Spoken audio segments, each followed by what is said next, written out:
Hello বন্ধুরা, তোমরা সবাই কেমন আছো? আশা করি সকলেই খুব ভালো আছো আর আমিও ভীষণ ভালো আছি। তোমাদের আরেকবার পূজাস কিচেনে সকলকে স্বাগত। আজকে আরেকটি নতুন রেসিপি নিয়ে চলে এসেছি বন্ধুরা, সেটি হলো পাবদা মাছের কালিয়া।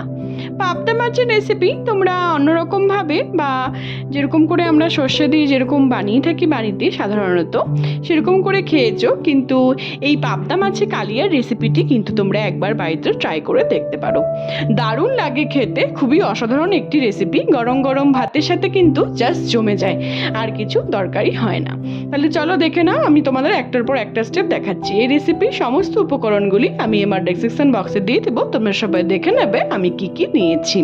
তাহলে চলো বন্ধুরা শুরু করি, তোমরা একটার পর একটা স্টেপ দেখতে থাকো। যদি ভালো লেগে থাকে বন্ধুরা আমার এই রেসিপিটি, তাহলে অবশ্যই আমাকে কমেন্টের মাধ্যমে জানিও তোমাদের রেসিপিটি কেমন লাগলো।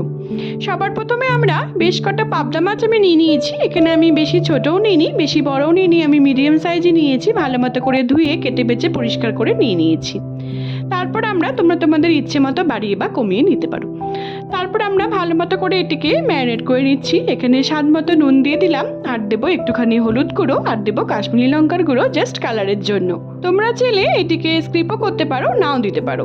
তারপর আমরা এর মধ্যে 2 থেকে 3 চামচের মতো আমি সর্ষের তেল দিয়ে দিলাম, মাস্টার্ড অয়েল। অনেক সময় কি হয়, মাছগুলি ভাজার সময় কিন্তু খুব ফোটে। এই সর্ষের তেলটি দিয়ে তোমরা যদি 10 থেকে 15 মিনিটের জন্য ভালো করে মেখে দিয়ে এরকম করে যেরকম করে আমি মেখেছি রেখে দাও, তাহলে কিন্তু ভাজার সময় ফুটবে না। এটি একটি টিপস বলতে পারো এই রেসিপির। আর আমাদের যা যা লাগছে আমি সব কিছু রেডি করে নিয়েছি। পেঁয়াজ কুচি, টমেটো কুচি আর ধনেপাতা কুচি, আর কিছু লাগছে না। তারপর আমাদের যা যা গুঁড়ো মশলা লাগছে আমি সব কিছু রেডি করে নিয়েছি। ধনে গুঁড়ো, কাশ্মীরি লঙ্কার গুঁড়ো আর হলুদ গুঁড়ো। এবার এটিকে একটুখানি জল দিয়ে ভালো মতো করে গুলে আমি রেখে দেবো। বাটা মশলার মতো কিন্তু এই মশলাটি যদি তোমরা এরকম করে ভিজিয়ে আগের থেকে 10 মিনিটের জন্য আগে ভিজিয়ে রেখে দাও এরকম করে, তাহলে কিন্তু বাটা মশলার মতনই স্বাদ হয়। তোমরা একবার ট্রাই করে দেখতে পারো, দারুণ স্বাদ হয়। তারপর আমরা বেশ একটুখানি আমি টক দই নিয়ে নিয়েছি। এখানে আমি 2 চামচের মতো টক দই আমি ফেটিয়ে রেখে দিলাম। তারপর আমরা কড়াই বসিয়ে দিয়েছি আমি গ্যাসে একটি। এবার আমি তেলটি দিয়ে দিলাম, সর্ষের তেলটি দিয়ে। তারপর আমরা যে পাবদা মাছগুলোকে আমি ম্যারিনেট করে রেখে দিয়েছিলাম বন্ধুরা, সেগুলিকে আমরা তেলটি যখন খুব ভালো মতো করে গরম হয়ে আসবে, তারপর আমরা এই মাছগুলিকে এক এক করে ভেজে আমি তুলে নেব।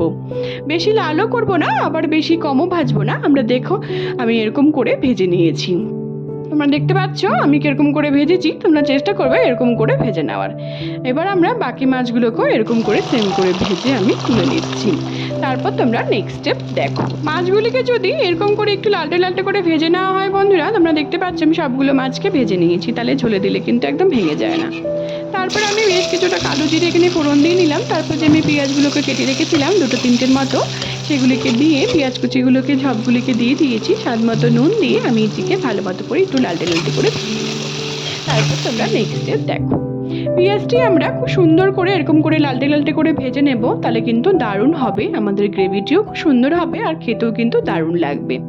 যখন আমাদের পেঁয়াজটি খুব সুন্দর করে মজে যাবে, তারপর যে আমরা টমেটো কুচি করে রেখেছিলাম বন্ধুরা, লম্বা লম্বা করে আমি টমেটোগুলোকে কেটেছি, তোমরা চাইলে কিউব করেও কাটতে পারো।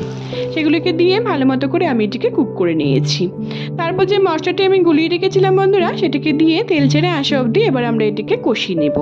তারপর তোমরা নেক্সট স্টেপ দেখো। খুব ভালো মতো করে এটিকে কষিয়ে নেওয়ার পর আমি এর মধ্যে একটুখানি চিনি দিয়ে দিলাম জাস্ট স্বাদটিকে ব্যালেন্স করার জন্য। খুব ভালো মতো করে নাড়াচাড়া করে দেখো বন্ধুরা, আমাদের তেলটি কিন্তু খুব সুন্দর করে ছেড়ে আসছে মশলার থেকে, তার মানে আমাদের মশলাটি খুব সুন্দর করে কষে গেছে। তারপর আমি এর মধ্যে পরিমাণ মতো আমি জল অ্যাড করে দিলাম। এখানে আমি কম গ্রেভি রাখবো বলে আমি কমই জল অ্যাড করেছি, তোমরা তোমাদের ইচ্ছে মতো ঝোল অ্যাড করতে পারো। তারপর আমি এর মধ্যে তো টক দইটিকে আমি ফেটিয়ে রেখেছিলাম 2 চামচের মতো, সেটিকে আমরা দিয়ে দিলাম। টক দইটিকে যদি এরকম করে ঝোলটি ফুটে আসার পরে দেওয়া হয়, তাহলে কিন্তু গ্রেভির স্বাদও খুব ভালো হয় আর রেসিপিটিও কিন্তু খুব টেস্ট হয়, খেতে দারুণ লাগে। তোমরা অবশ্যই চেষ্টা করবে এটিকে পরেই দেওয়ার। তারপর আমি যে ভেজে রেখেছিলাম বন্ধুরা, কিছুক্ষণ নাড়াচাড়া করে নেওয়ার পর টক দইটিকে দিয়ে আমি যে মাছগুলিকে ভেজে রেখেছিলাম পাবদা মাছগুলিকে, সেগুলিকে এবার দিয়ে দিব। দিয়ে খুব ভালো মতো করে নাড়াচাড়া করে বেশ কিছুক্ষণ ধরে এটিকে আমরা কুক করে নেব। এবার আমরা যখন খুব ভালো মতো করে ঝোলটি ফুটে এসেছে বন্ধুরা, তখন আমরা বেশ কিছুটা ধনেপাতা কুচি আমি এর মধ্যে অ্যাড করে দিলাম। অ্যাড করে দিয়ে 2 থেকে 3 মিনিটের জন্য এটিকে কুক করে নেব। তারপর আমরা 1 টেবিল চামচের মতো আমি গরম মশলা গুঁড়ো এর মধ্যে অ্যাড করে দিয়েছি। তাতে আমাদের ঝোলের গ্রেভিটাও সুন্দর হবে আর খেতেও কিন্তু দারুণ লাগবে। তোমরা অবশ্যই এটিকে অ্যাড করো। দেখো বন্ধুরা, আমাদের পাবদা মাছের কালিয়া কিন্তু একদম তৈরি। গরম গরম ভাতের সাথে কিন্তু জাস্ট জমে যাবে, আর কিছু দরকারই হবে না। তোমরা সাধারণত অন্য অন্য মাছের কালিয়া খেয়েছো, কিন্তু এই পাবদা মাছের কালিয়ার রেসিপিটি একবার বাড়িতে ট্রাই করে দেখতে পারো, তোমাদের কিন্তু দারুণ লাগবে। যদি ভালো লেগে থাকে বন্ধুরা, তাহলে অবশ্যই আমাকে কমেন্টের মাধ্যমে জানিও তোমাদের রেসিপিটি কেমন লাগলো। আর আমার রেসিপিটিকে যদি ভালো লেগে থাকে শেয়ার করতে কিন্তু একদম ভুলো না। দেখো কত সুন্দর লাগছে দেখতে। এবার আমি এটিকে সার্ভ করব। দেখতে যখন এতটা সুন্দর লাগছে, তাহলে খেতে নিশ্চয়ই আরও বেশি ভালো লাগবে। তোমরা অবশ্যই বাড়িতে একবার ট্রাই করে আমাকে জানিও তোমাদের এই পাবদা মাছের কালিয়ার রেসিপিটি কেমন লাগলো। যদি ভালো লেগে থাকে বন্ধুরা, তাহলে অবশ্যই আমাকে কমেন্টের মাধ্যমে জানাতে কিন্তু একদম ভুলো না যে তোমার রেসিপিটি কেমন লাগলো। তোমরা যদি আমার চ্যানেলে নতুন বন্ধু হয়ে থাকো বন্ধুরা, তাহলে অবশ্যই আমার চ্যানেলটিকে সাবস্ক্রাইব করতে কিন্তু একদম ভুলো না। তাহলে আমি যখনই কোনো রেসিপি ছাড়বো, তোমরা সেই রেসিপিগুলি সবার প্রথমেই পেয়ে যাবে। অবশ্যই চ্যানেলটিকে সাবস্ক্রাইব করে রেখো, আর অবশ্যই আমাকে জানিও তোমাদের রেসিপিটি কেমন লাগলো। পাবদা মাছের রেসিপিটি, এই রেসিপিটি একটুখানি অন্যরকম রেসিপি। যারা পাবদা মাছ খেতে পছন্দ করে না সাধারণত, তারাও কিন্তু এই রেসিপিটি যদি তোমরা বাড়িতে ট্রাই করো, তাহলে তারা অবশ্যই খাবে। তোমরা অবশ্যই বাড়িতে একবার ট্রাই করে আমাকে জানিও তোমাদের এই পাবদা মাছের নতুনত্ব রেসিপিটি কেমন লাগলো। যদি ভালো লেগে থাকে বন্ধুরা, তাহলে অবশ্যই আমার চ্যানেলটিকে সাবস্ক্রাইব করতে কিন্তু একদম ভুলো না, আর অনেক অনেক অনেক বেশি শেয়ার করার তোমাদের সকলকে অনুরোধ রইল আমার এই রেসিপিটি। আর কমেন্টের মাধ্যমে অবশ্যই আমাকে জানিও তোমাদের রেসিপিটি কেমন লাগলো। আমার ফেসবুকও আরেকটি রান্নার পেজ আছে সুইট কিচেন দিয়ে, সেটির লিঙ্ক আমি সবশেষে তোমাদের সাথে শেয়ার করে দেবো।